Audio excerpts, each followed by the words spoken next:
Good afternoon, everyone.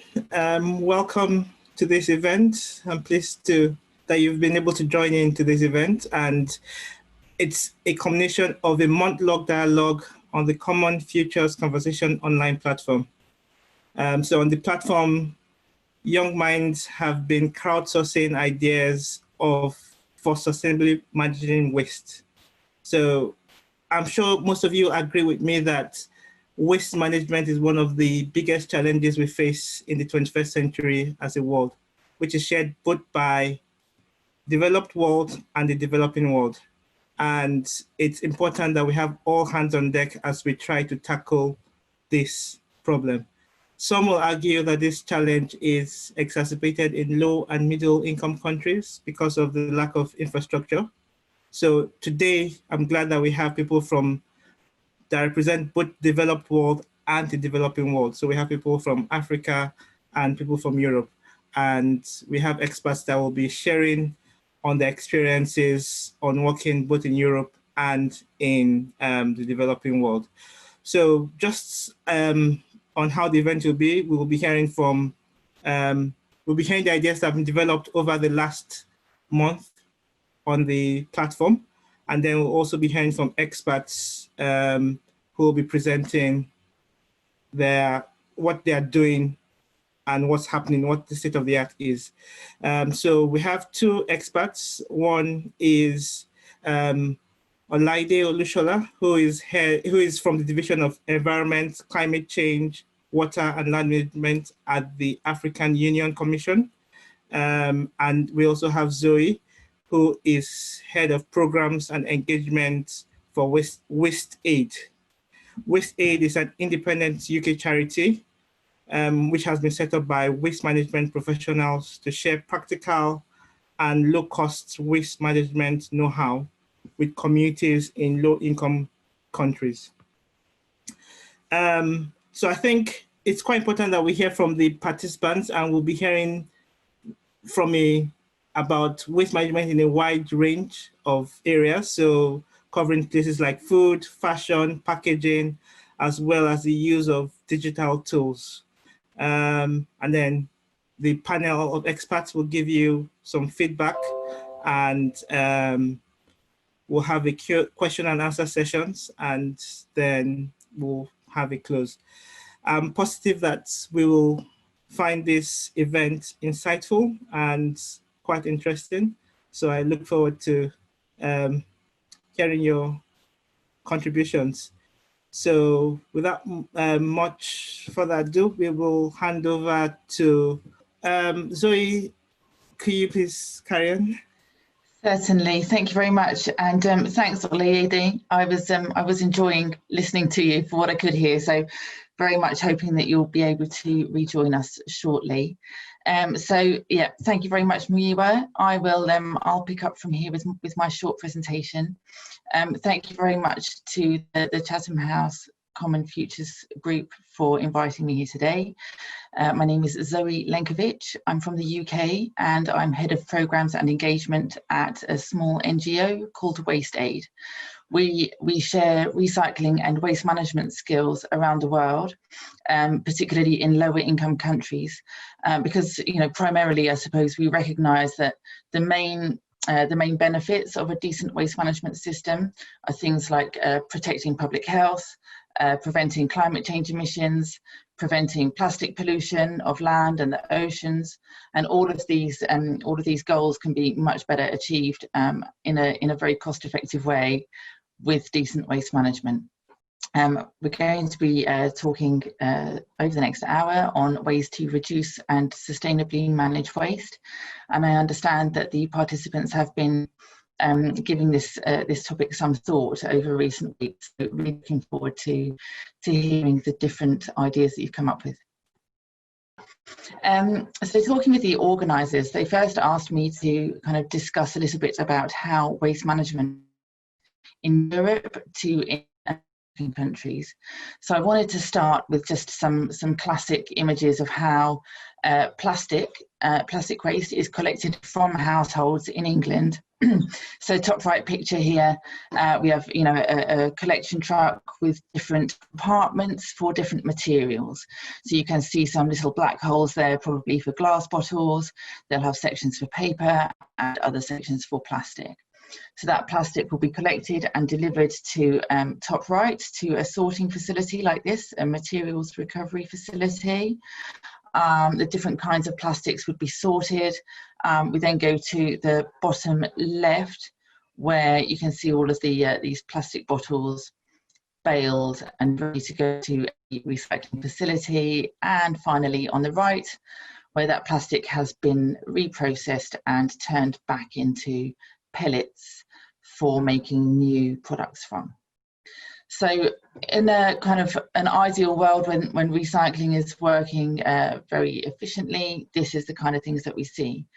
However, what we do find is that 8 million tonnes of plastic waste is spilling into the oceans every year, which is an enormous amount of pollution.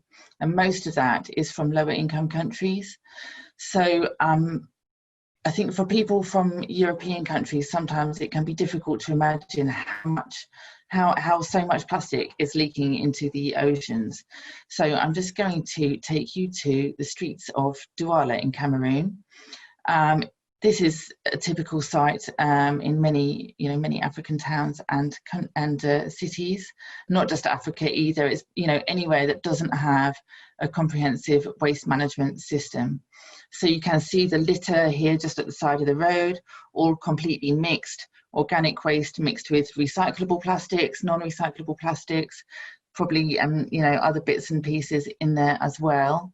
And then to the right of the image there, beneath the banana tree, you can see a lot of plastic bottles. That's actually in a river. This is a riverbed. So I think what happens a lot of the time is that people, because there's no waste collection system, people throw their waste just in the streets or wherever they are. It's slowly going to make its way to riverbeds. Also bearing in mind, in the dry season, the riverbed acts as a kind of common land. So you're not dumping in anyone's yard, you're dumping in land that nobody's using. And then when the monsoon rains arrive, the water sweeps all of this plastic, sadly, out to sea. So when we're looking at how to try to resolve this situation, because it's a massive problem, and it's in many countries around the world, and so now is the time for urgent action, I would say, with waste management. So when we look at how to set up a decent waste management system, there's two main elements to it. The first is infrastructure. So how are you going to collect the waste? You need bins, you need trucks, or you might have a system with tricycles. You need a way to collect that waste. Then you need a way to make sure that your materials are nice and separated and clean, so that they can then be recycled into new products. And then finally, for the waste that can't be recycled, which is sadly still quite a lot of it, you need somewhere safe to dispose of that waste. A sanitary landfill, possibly an energy from waste facility. Now, you can spend a lot of money on infrastructure and still have a failing system. Why? Because you haven't invested enough in behaviour change. So this is the second element that is really crucial in developing a decent waste management system. So the behaviour change elements include engaging people. Now, it's not very easy typically to engage people about waste. The very nature of throwing something away, you're done with it, you don't really want to have to think about it again. So it's not natural really for people to be particularly interested in what happens to things that they just don't value anymore. So once we've engaged people in the broader issues and the importance of managing our waste properly, then it's very important to, then we need to move on to the next phase, which is persuading them to change their behaviour, whether that's to use a bin or to separate their materials, or maybe to try home composting of their food waste. And also, if you're introducing a collection system for the first time, you might require them to pay a small fee. Finally, then you need to maintain the behaviour. Now, what we found in the UK is whenever the economy started to dip and councils had to save money, the first thing that would usually be cut was the communications campaigns around recycling. And we would see almost immediately the recycling figures start to dip as well. So we know that we need to, you know, it's one thing to train people once, explain it to them, but then you really need to be giving regular advice and feedback and tips and encouragement to get them to keep with the programme. So we have infrastructure and behaviour change, but how do we get all that to happen? We need the policy framework that enables the investment in infrastructure and the political backing for these behaviour change programmes. So the policy framework, what do we need there? What do we mean by the policy framework? So we'd need national laws, and waste management legislation tends to come from public health and sanitation laws. Then the municipal policies to enable councils to determine how best waste is going to be managed in their area. We need land use planning because waste management activities, you know, you can't have a waste facility in the middle of a residential area, for example, ideally. It does happen, but it's not the best use of land, and so it's better for the council or the government to designate land for waste management activities in advance. And finally, environmental regulation. So are these facilities being managed properly?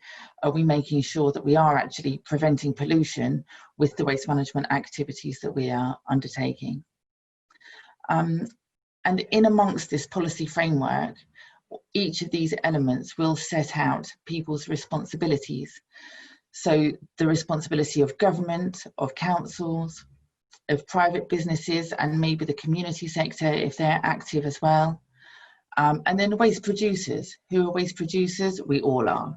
So anybody that, you know, generates some waste, maybe you buy, I don't know, an ice cream, you pull off the wrapper, you're a waste producer.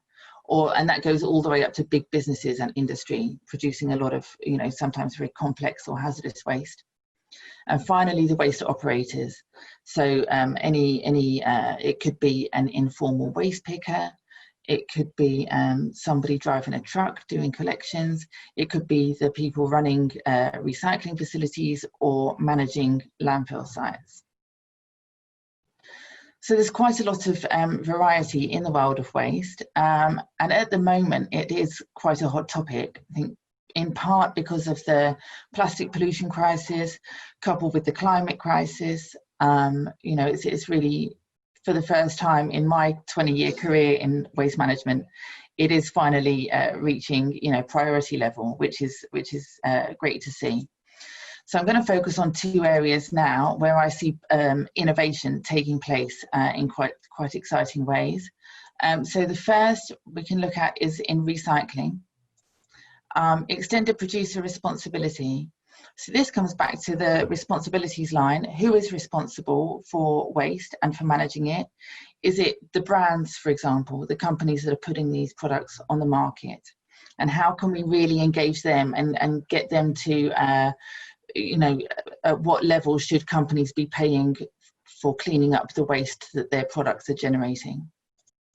The second is deposit return schemes, and I was very pleased to see a proposal on deposit return schemes in the topics that we'll be discussing shortly, so I won't say anything more on that for now.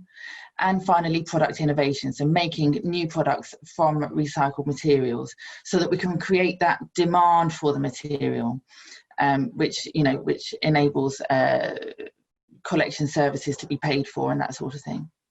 And finally, on the right-hand side there, how are we persuading and training people? So incentive schemes, there's a lot of really interesting innovation taking place around incentive schemes as well. So I would encourage you, if you're interested in this area, to take a look online.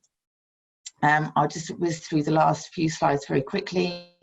So waste is is a really powerful tool. Waste management, rather, is a powerful tool for sustainable development. We can link better waste management to helping deliver all of the sustainable development goals. And then looking at the main challenges that I think the sector faces, I would say really the main thing is perceptions. It's not shiny and glossy and perhaps attractive at first glance. People think about waste and they consider it to be dirty, low value, it's just trash. So we're changing the conversation now so that people look at it more as clean tech, sustainable activities, moving towards a circular economy, this kind of vocabulary, and that shift is slowly making a difference in how people view sustainable waste management. So finally, looking at what we can all do as individuals. First of all, I would suggest, let's change the way that we look at waste and start seeing it as an untapped opportunity. While we're still requiring things to go to disposal, in my opinion, we still haven't got it right. So let's keep innovating and stay creative around what we can do with waste. Then with our shopping habits, avoiding unnecessary products and packaging. Then when you're at home, when you're producing food waste, it's nice to have home composting if you have space outside, and that will reduce a lot of climate change emissions potentially, as well as making the other materials cleaner so that they can be recycled more efficiently. Then looking at supporting local initiatives where you are, look up online, see what's happening, and maybe get involved. Definitely participate in collection schemes in your neighbourhood if they are happening, and then buying recycled to help close that loop. If you have responsibility for procurement at all in the workplace, making sure that there are green procurement policies to help again, pull that material through into the cycle. Because without the demand for recycled materials, it's very difficult to afford to be collecting them. And then finally, I would really recommend considering waste as a career choice. There's lots and lots of different ways that you can get involved, from science, technology, engineering and maths. It incorporates global economics. When the oil price drops, the price of plastic drops. So, business cases can be impacted in all sorts of different ways. Then there's the law, psychology, behaviour change, logistics, inventions, becoming an entrepreneur in waste management. So I would encourage you to be inspired by this sector.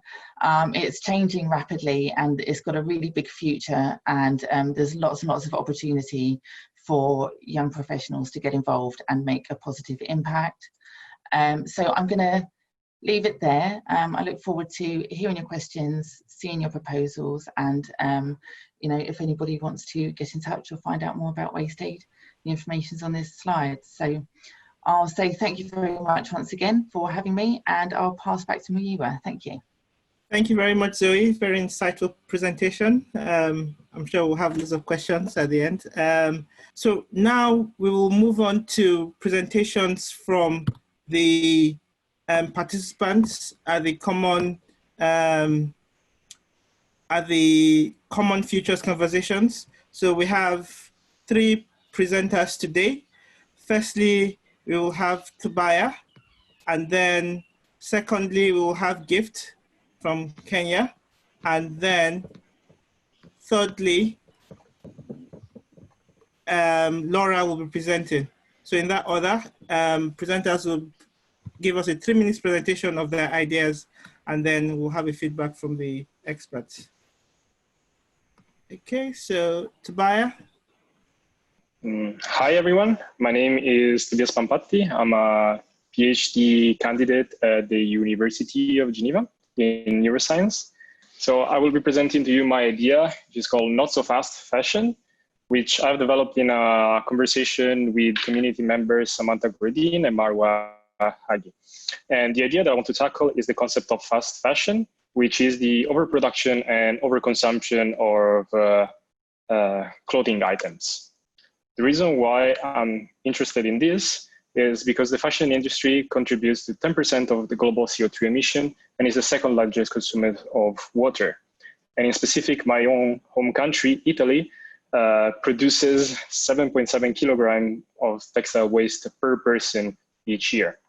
And there are already some solutions to tackle this problem, which are, for example, secondhand markets and fairs and vintage shops, which offer an alternative to buy secondhand clothes. However, markets and fairs are kind of one-of-a-kind events, and the vintage shops attract only a niche clientele. My idea, instead, is that brand stores or big outlets, such as the one that you see presented that is next to my home in Venice, should devote a section of their own stores to secondhand clothing buyback and shopping. And the idea is pretty simple. If you have an item of clothing that you want to throw away, you instead bring it to a shop, which then can give you a discount for you to buy a brand new item. And the important thing of this idea is that the second-hand clothes doesn't need to be thrown away, but it can be resold to another customer who is looking for maybe a cheaper solution than a newer item. And one thing that I would like to point out is the term systemic, which is because I'm a psychologist by training. And what I would love to point out with this idea is that by introducing secondhand clothing into the normal shopping experience, we can make buying secondhand clothing normal too. It can be part of our common and shared shopping experience, and it can become more acceptable in the community. And this can have the opportunity of being a non-zero-sum game between the brand or the shop, which is going to increase the revenue, the customer who's going to find cheaper clothing, and for the environment, so we can produce less waste. Thank you very much. Thank you very much, Tobiah. Next, we will have Gift. Good afternoon, everybody. My name is Gift Jadida. So the idea that I came up with for the Waste Management Challenge is about incentivizing domestic waste management. Over the years, there's been numerous attempts by the governments and NGOs to sensitize the public on the advantages of recycling, but people are still not recycling, especially in Africa. And I found that the reason for not recycling is because the reward for recycling, which basically is saving the earth, and the repercussions for not recycling, which is damaging the environment, is not immediate, and people do not see how recycling affects them directly. So my idea aims to solve this recycling problem by rewarding people for recycling their plastic, glass, and metal containers, engaging people like Zoe said. So the system will involve three parties: the person who's recycling, the local grocery store, and the plastic manufacturer. So a person buys, case in point, a person buys goods packaged in plastic bottles and other recyclable materials from the local store. Then they use the product.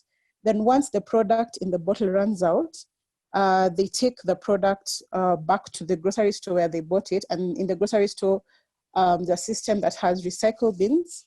So they leave the plastic waste in the recycle bins. And then recycling waste earns you loyalty points. In Kenya, we call them smart points with the grocery store. So these points are redeemable at that store. So the points can allow you to shop or buy goods in that store. Then the plastic manufacturers can then come and collect the plastic, glass, or metal containers and recycle them. So the system is a win-win-win for all the parties, because the person gets to earn points, which they can redeem at the store, and then the store gets to keep the customer, since the customer has to come back to that store to redeem their points. And then the plastic manufacturer gets to save money by recycling the plastic bottles rather than making new ones, which would cost more money. And all these advantages while also conserving the environment. This idea also has room for technological elevation. You can employ tools such as artificial intelligence, and big data. You can use a branch of artificial intelligence known as computer vision that can help in sorting the bottles. So if you sort the bottles at the source, which is the grocery store, then it would be easy to recycle the products since they'll have been sorted into like glass, plastic, or metal. And then big data can be employed to inform the store on consumer habits, such as which products are being consumed, how long the customers are taking to consume the product, and which can make them make better business decisions. So that's it for my idea. Thank you. Thank you, Gift. And finally, we'll have Laura. Hi, I hope you guys can hear me. Thank you so much for this opportunity. So my idea is on reducing, for this challenge is reducing food waste. And why reducing food waste is important is number one, because food agricultural production has a large environmental footprint. A lot of resources are used, that is land, water, energy, going to producing the food. And if it's wasted, that means that those resources are wasted. Then agriculture also is a leading polluter of water, of air. You know, we have a lot of greenhouse gas emissions coming from the agricultural sector, so it's a major concern. And lastly, we have over 800 million people in the world who are chronically hungry. So if food is being wasted, then that is a major issue. And the FAO estimates that if by us just reducing food waste, we can be able to have enough food to feed these people and even have enough left over. So that's why food waste, saying no to food waste is important. So the question that I was asking myself, so what changes can one make at an individual level to deal with the issue of food waste in their home? So there are several tips, and these tips range from how you plan your shopping, how you plan your food, and how you store the food, how you plan what you're buying, how you store the food, how you prepare the food, and how you consume it. So for example, when it comes to planning, that means you need to create lists of the meals that you enjoy and the ingredients that you need to make them, then pick them. That will make it easier for you to pick them up during shopping, and that will make it easier when you're preparing the meals. Then you plan your meals on a weekly basis before you go out shopping. And then you can also go further and write down the ingredients that you require for those meals. Then you check what you already have instead of going and buying and finding that you already had it. Then there are several apps that I came across that would be really useful, and websites that can help you plan and organize your meals. That's like Save the Food. There's one called Love Food, Hate Waste. Then there's also another reason why food gets wasted is because people don't buy. If you see a food that looks a bit weird, you don't buy it. So we can now get to that point where when you go to the supermarket, when you go to the market and you find something, as long as it's not really rotten and it's just weirdly shaped, or it looks, the color, it's a bit discolored, we should now buy those ugly fruits and vegetables. Then when it comes to storage, learning how to store food properly, freezing, how to properly freeze food, how to can, how to preserve.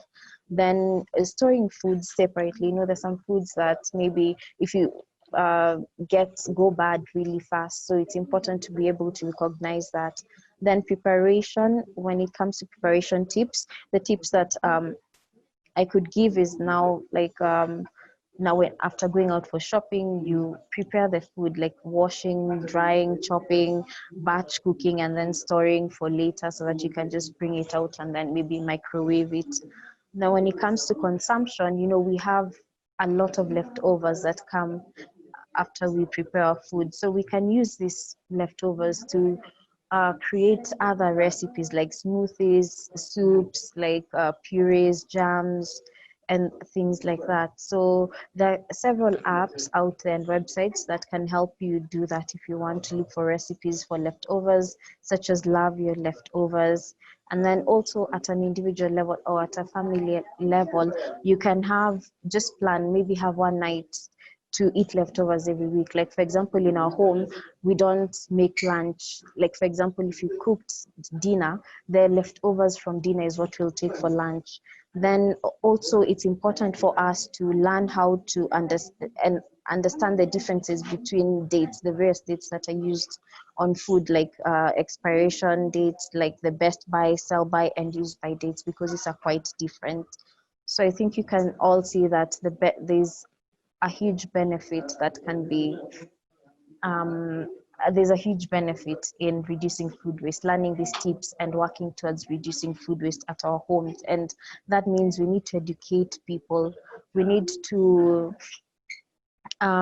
start education programs and outreach programs, maybe share tips on social media, go to even probably schools, environmental clubs, share these tips at that level. So thank you all for the opportunity. Thank you, Laura. Once again, thank you to Laura, Gift, and Tobiah for your excellent presentations and great ideas. So now I'm going to open the floor to the experts for their feedback. So Zoe and Olayide, and pursue with me. So I guess, should we go in chronological order how they presented? So if we start with Tobias' presentation, which was on fast fashion. Zoe, do you want to go first?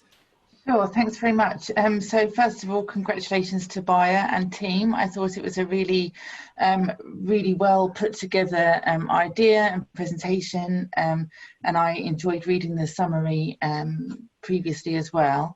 So that gave me plenty of things to think about. I think the benefits of what you're suggesting are very clear. We're reducing waste, and it is astonishing how much, like 10% of the global carbon emissions from the fashion industry. It just doesn't bear thinking about, does it? You know, we might end up ruining our global agricultural systems, but we'll look pretty. So I think we need to consider our priorities at some point down the line. But yeah, so this idea of bringing your used clothes back to the shop where you bought them from. They give you a coupon to spend in the shop, and then they also put on display the clothes that you've returned for people on lower income, perhaps, to buy secondhand. It's a lovely idea for reducing waste, encouraging people to probably to think more about their purchases and to buy secondhand. I think it's good with helping break down the stigma about secondhand clothes as well, because there's lots of people that just wouldn't go in a secondhand clothes shop. So I like those elements of it.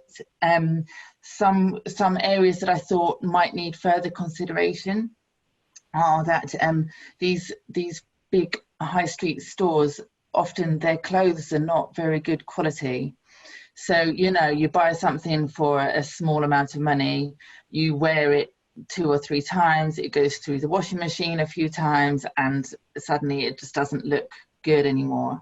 So is that shop going to want to put that on display and show their customers that actually their clothes don't last? Because this fast fashion industry is very, very, you know, it's the whole drive is about pushing, you know, new clothes through the system and not really worrying about how long they last.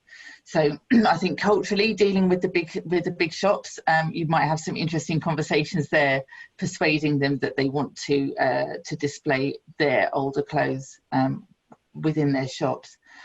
And I was wondering as well where the money would go, because I think it's a really nice idea if you could get some shops to take it up.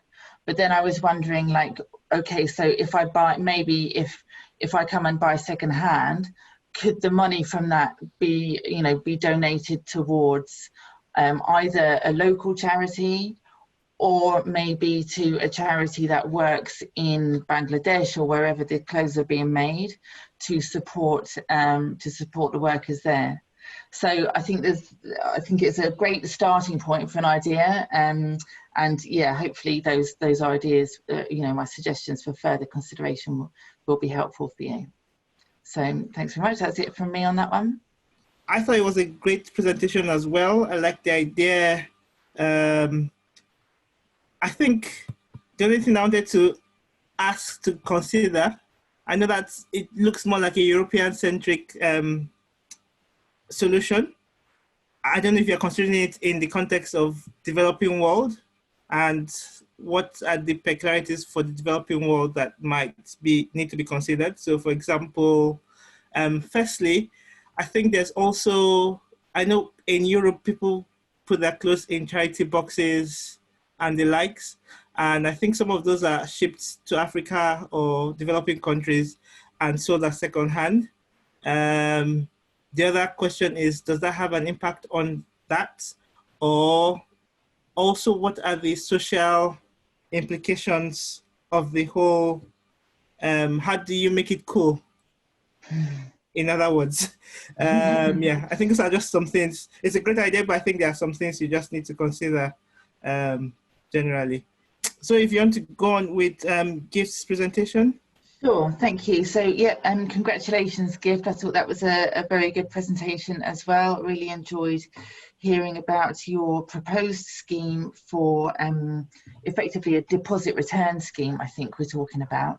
So when I go to the store, I buy my products in their bottles, jars, tins, whatever, and then I can, when I finish the products, I wash them at the packaging, bring it back to the store. And when I return my packaging, I get a coupon for the store, and that packaging then gets collected by a recycler or manufacturer. So yeah, great idea, and it's one that's actually, and it's nice that proposal came from you, Gift, in Kenya, because it's something that I've seen more in Europe. This deposit return scheme, there's been a lot of debate about it over the last couple of years, particularly in the UK, and it's starting to be implemented now, which is quite exciting. Okay, so things that I liked about the idea, it could enable closed loop recycling, so using a tin back as a tin. And you mentioned as well about the possibility for reuse instead of just recycling, which again, as you pointed out in your document, is even more environmentally friendly. So that's nice. It encourages and incentivizes source separation and collection. So source separation is really key. That's what we mean by that, is separating the materials at the point where they have become waste. So it's a lot easier to get high value materials and recycle them nicely when they're not all mixed together. So your system would help with that, which is great. And the grocery store that's hosting the collection containers is incentivized because by giving you coupons, you're going to then come and do the rest of your shopping in their store. So that's all great. I really liked the idea. Looking at areas that you might like to consider for the future, I would encourage you to identify where the costs are in this system, because somebody has to pay for something somewhere along the line. So first of all, the grocery store, they have to give up space. First for the bin where you're doing the collection, and then probably some bigger storage, maybe in the car park or at the back, for collecting larger amounts of materials until it's worth somebody coming in a truck to collect it. So the grocery store is going to lose space. It could be one customer's car parking space, or it could be some space in the store where they could otherwise be promoting other products. So that's a consideration. Depending on where your store is, the transport cost could be quite a lot to get to it. So in waste management, what we often find that the cost of transport can make or break a business case. Yeah, especially because the price of oil can be quite volatile. If you're, just about scraping by with your business, and then the price of oil increases and you're having to do a lot of driving around, that can be the end of your business. So it's definitely something important to consider. And not just obviously the cost of transport, but also the CO2 emissions from driving around a lot of material. But in the end, there's no way to collect it without transporting it. So it's one of these things that we have to just take into consideration. And the final point that I wanted to pick up on with this one was your comment that manufacturers would want the recycled material.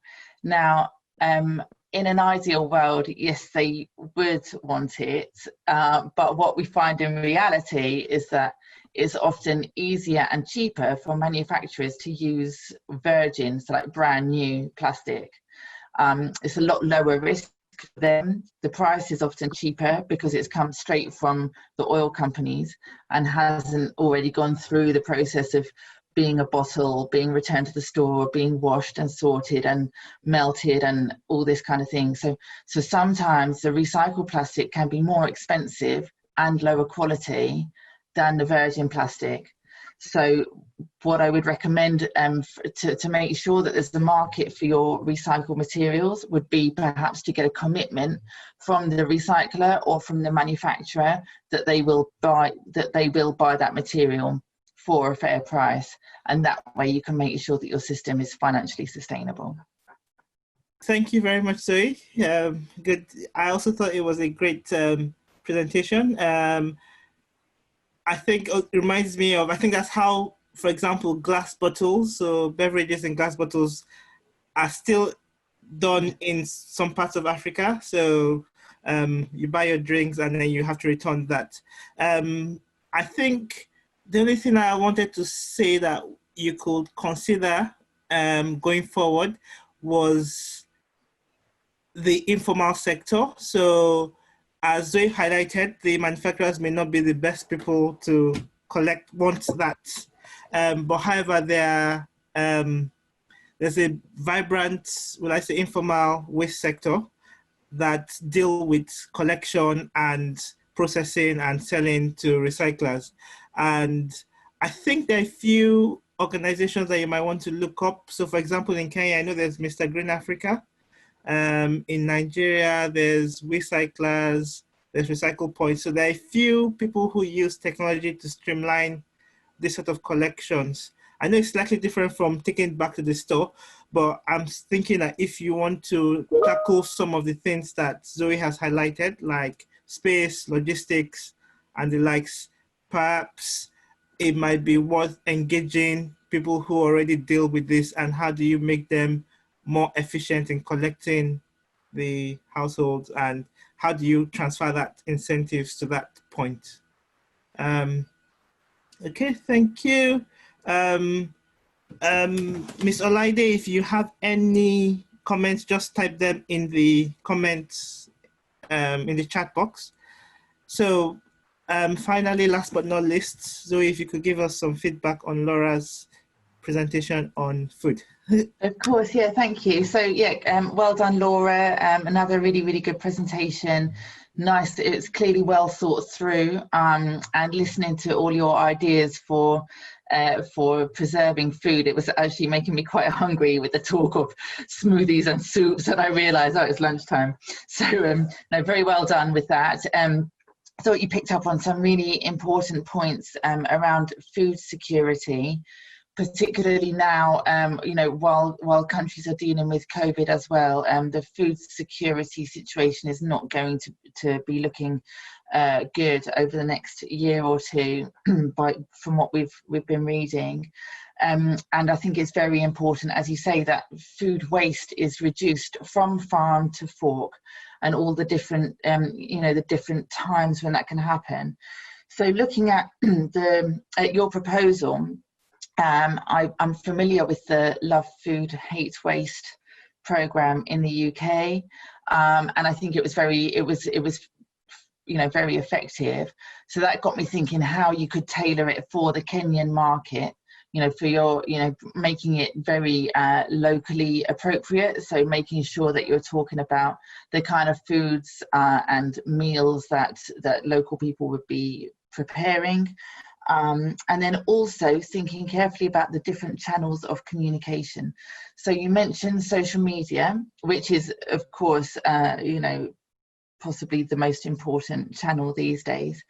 Other ways of getting your message across to people might include simple text messages with ideas for preserving food, or for, you know, for shopping, and being mindful when you're shopping, so that you don't end up with too much food and you're wasting it. That could also be through WhatsApp as well. And then also using existing networks. So how can you get your message out to people? You could work through schools or through churches and mosques, or through, you know, youth groups. There's lots of, you know, existing networks that you can tap into, find champions in those networks and get them to relay the message on, because they're already trusted by other people in their group. So it's a lot easier then to get the message through. I would also look at influencers, so national influencers, and, you know, segmenting your audience, thinking about the different types of people that you want to reach with your advice and who do they listen to. So is it maybe a celebrity from the television, or, you know, from a music group, or it could be people in universities or doctors and nurses. You know, think about who's listened to by different communities and see if you can get them to be advocates of your program. And then finally, I was thinking, well, who would fund this? Because it's a great idea, but I wasn't sure. You know, maybe you'd already thought this through, but it's just not on the final proposal. But to me, this kind of thing needs to be government funded, really. I think that the benefits are so broad for the nation that it's definitely something that would be good to approach your national government over funding. And they could then link that with other programs that they might have nationally. For example, if they're supporting the development of cold stores close to marketplaces, so that the women can put their vegetables that they didn't sell today into the cold store overnight, and it won't get ruined before the next day's market. And, you know, other COVID response activities that the government might be implementing to try to, you know, improve the food security. I think that this kind of program would seg really well with that kind of, you know, perhaps bigger thinking of government. So yeah, I think it's a great idea, and you know, absolutely think that it's got a lot of legs. So thanks very much for bringing it to the table. I have nothing to add to that. I'll just move on quickly to Q&A. I recognize we're running behind schedule, so I just want to open the floor for question and answer. So if you could use the Q&A box or in the chat box to ask any questions you want, and I can direct it to whoever. This has been really interesting, and I think for me, it's really nice to see young professionals taking this as an issue that they feel passionately about. You know, like I said earlier, I've been working in waste management for 20 years, and I feel like now more than ever, there's a real momentum, and, you know, awareness has really increased among all sorts of different people and communities and countries. And so now really is the time for urgent action. So I'd just like to congratulate all of the participants that took part in the discussion groups and their workshops, and, you know, in putting these ideas together, because I think I really commend you for engaging with this topic and thinking about positive solutions that you could deliver that will work for you. So thank you. Yeah, thank you. I echo my thanks as well. Okay, so we have one question to Tobias and Laura from the African perspective. So it's from the African perspective, we generate much waste. How effective will this be? Currently, there are many second-hand shops selling clothes. For the no food waste, how many times a week will we have? Sorry, I'm just struggling. That's okay, I can read it. It says for the food waste one, which was Laura's, how many times a week would we have reuse of leftover food? So the first question was to Tobias, inquiring about whether your model with the second-hand clothes would work in an African perspective. And then the second one to Laura about how often do you think people would be reusing their food? That's a very good question, and also picks up on a question that you also made before. My idea, to be honest, was more meant for the as you may have guessed, for the European market than the African one, because my experience has been with European markets. I have no experience myself with African ones, but I would be happy to hear any advice or suggestions on how to deal with that for the African markets. Thank you for the question. So I think when I said weekly, that was just a suggestion, but I would think that we should use, because the question was about how many times in a week, or I'm just read the question again. Yes, how many times? So as many times as you have, as many times as you have leftovers. I don't think there's a certain amount of, or a certain number of times one should have maybe use the leftovers, but as much as, I think it depends on how much leftovers you have. So if you have more leftovers, then that would mean there are several times in a week that you'll have to use them. But if you have less, that means less time. Like I remember I gave the example of myself in my home. We make dinner, but we don't make lunch, because now at lunchtime we eat the leftovers, and also sometimes at breakfast, depending on what we made for dinner. Like for example, here in, if I would say Kenya or in Africa, we have all these like some indigenous foods. Would I call them indigenous really? But something like sweet potatoes that maybe you made for dinner, which were left over, then you can have them at breakfast time. You can also have them at lunchtime. So it really depends on the amount of leftovers you have. Thank you. Thank you very much, both. So I don't know, do any of the proposers want to come back with on anything on the feedback that was given? Do you want to respond to any of the feedback?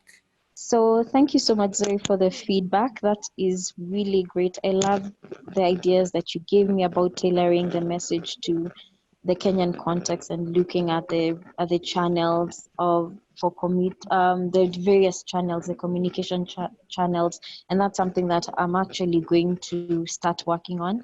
And I'd appreciate probably your support, and of course I know I'll get support from the community as well.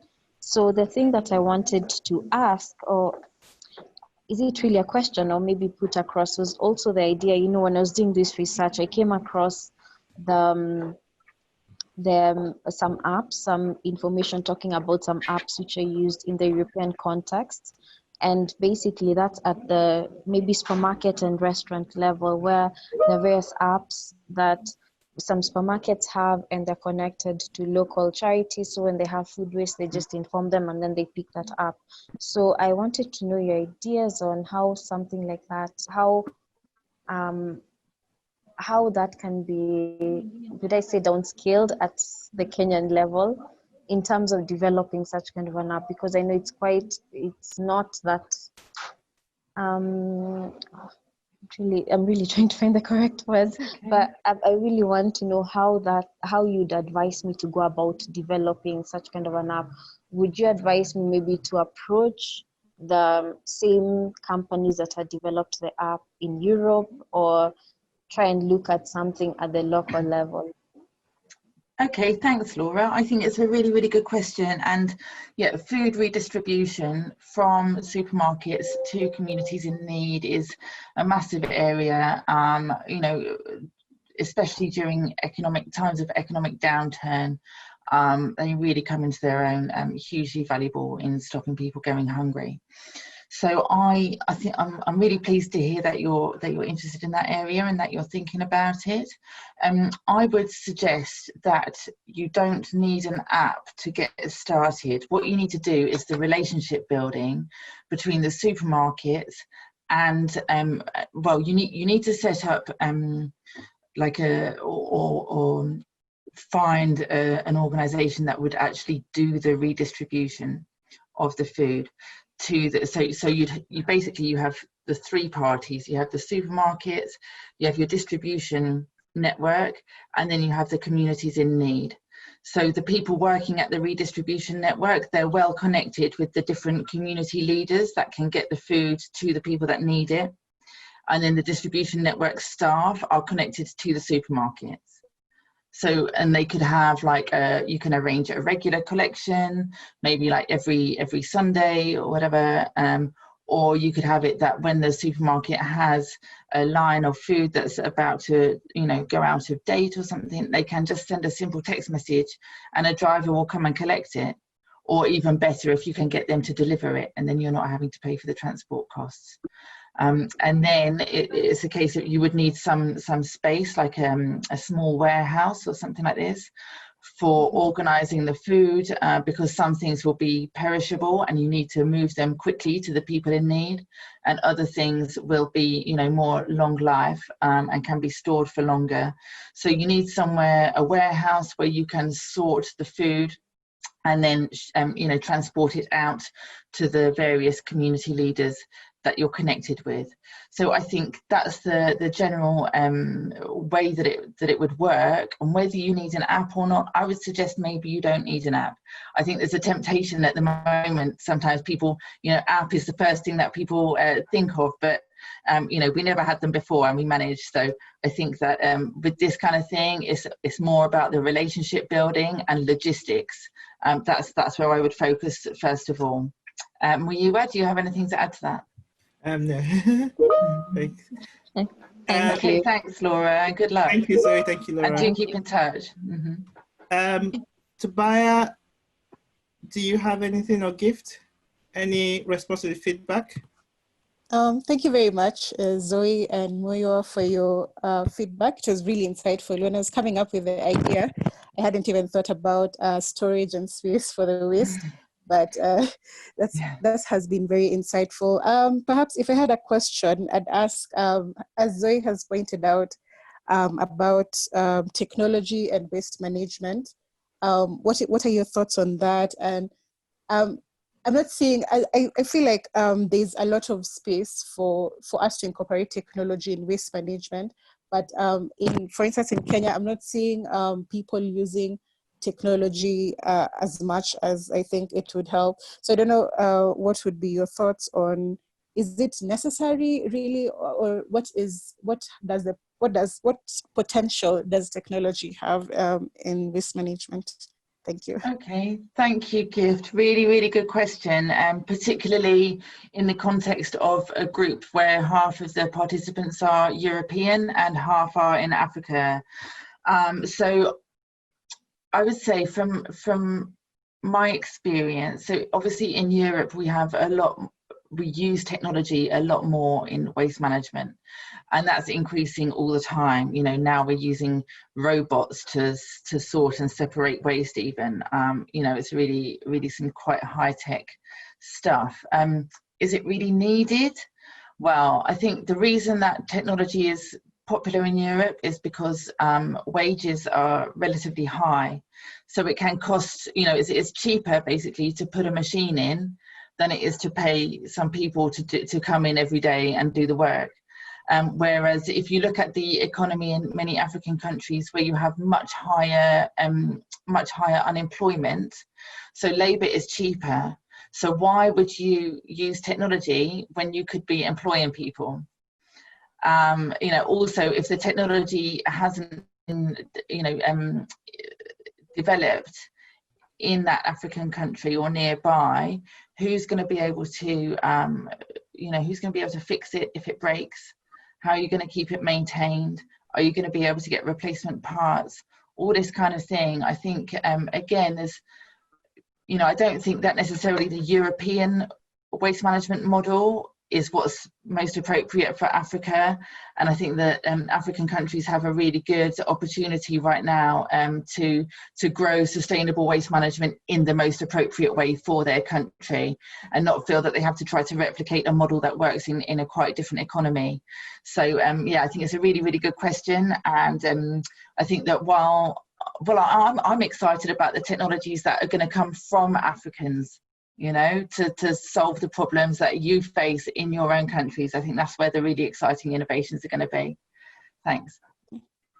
Thank you, Zoe. Just to add to that, I think for me, I see, well, I might be a bit biased because of my project, but I see a bit of, for digital technologies, I see a lot of scope for digital technologies on the African continent. One, because Africa has the highest internet penetration growth, and we can engage more with consumers and recyclers using digital technologies. So we can, as I said, there are few organizations that are already leveraging on this to collect waste, to incentivize people to do those sort of things. So I think those sort of technologies will have a higher impact in Africa. I think not just using smartphones, but using text messaging, USSD services, where you can interact with remote places. Because if you think about connections in places like Africa, as in physical connections and the like. So, for example, I've worked with an organization who use digital technologies to streamline, to know when they should go out and collect waste, okay, and optimize the route for collection. So the driver knows, okay, after 2 weeks, he knows that he can collect this number of waste from different collectors and it will fill his truck. And then that's when he goes out and he optimizes the route so he spends less and collects more. So I think digital technologies are what might be a good thing to happen to the waste sector in Africa. So more or less developing a smart waste infrastructure, because we don't have the already infrastructure as we do in Europe. So that's my own take on that. And why I said I was biased, because I'm leading a project that is looking at all these digital innovations and what they are doing. So what innovations are being used for reducing plastic waste, what innovations are being used for reducing, for recycling. So I think it's important to remember different pillars of the circular economy. So not just recycling, but we also need to talk about reduction, as Zoe highlighted, that has to do a lot with behavioral change, engaging with consumers. I can see in the comments that Olayide has written, for Laura, you can try and sensitize the schools, primary and secondary, to imbibe this idea to influence the adults at home. The comment for Gift is the use of recycled bottles is very good and can help to reduce much waste. So yeah, supportive words there from Olayide. Thank you. So basically, thank you so much, everyone. Firstly, thank you to Chatham House for putting such a brilliant event. I found it very insightful and stimulating. Unfortunately, we have to call it a day now. But thank you all. Thank you for your wonderful presentations. Great ideas. As Zoe said, good to see young professionals coming up with such ideas. And I think we definitely have a bright future in this area soon. I will hand over to Ben from Chatham House to give the closing remarks. Yes, thank you very much to everybody for joining us for this event. It's been really fascinating to watch all of these comments and all of these ideas kind of take shape over the past month or so. Thank you also to Muyiwa for chairing this so well, despite the technical difficulties. I'm very sorry about the connection problems that we've been having today. Hopefully we can sort of make that a lot more smooth in the future, but it was dealt with incredibly professionally by Muyiwa. So thank you very much for joining us and for sharing your expertise. Thank you also to Zoe and Olayide also for that. This is the last Common Futures event of this week. Thank you so much for joining us. We'll be back with you very soon, and enjoy the rest of your day.